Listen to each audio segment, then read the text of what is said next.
So with today's topic, I kinda wanted to do a follow-up on the last video I made regarding the Shaolin Temple, its history and whether or not the warrior monks can actually fight.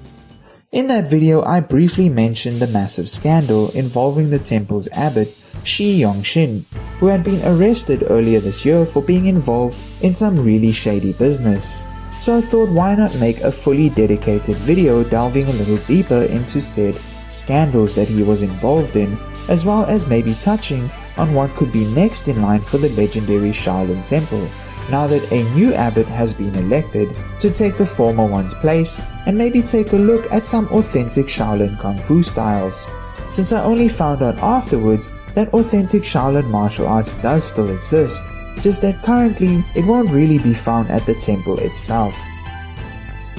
So to pick a general starting point, let's talk a bit more about what exactly an abbot is.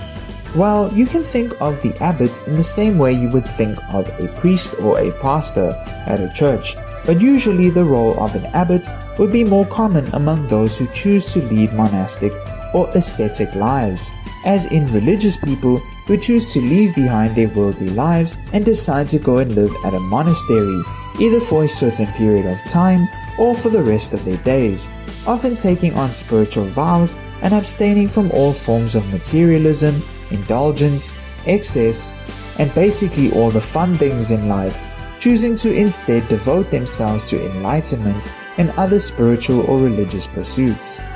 with the abbot usually serving not only as the spiritual guide and teacher to those who choose to walk this path in joining a monastery, but also as the head of the monastery itself, who manages the day-to-day affairs, such as making sure it runs efficiently. The term itself comes from the Aramaic word Abba, which means father, and also evolved later on in other languages like Latin in the form of Abbas, in Old English as Abbot,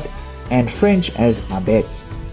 Now, while the word most certainly has more Western roots and is usually applied to the head of a Christian monastery, such as those found in Anglicanism and Catholicism,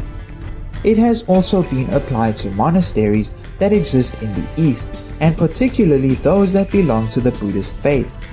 However, in Chinese, the proper term for an abbot would either be Fangzhang or Zhuqi. There is also another less common translation as well, called Xiu Dao Zhang. Hopefully I don't piss off any Mandarin speakers with my terrible pronunciations.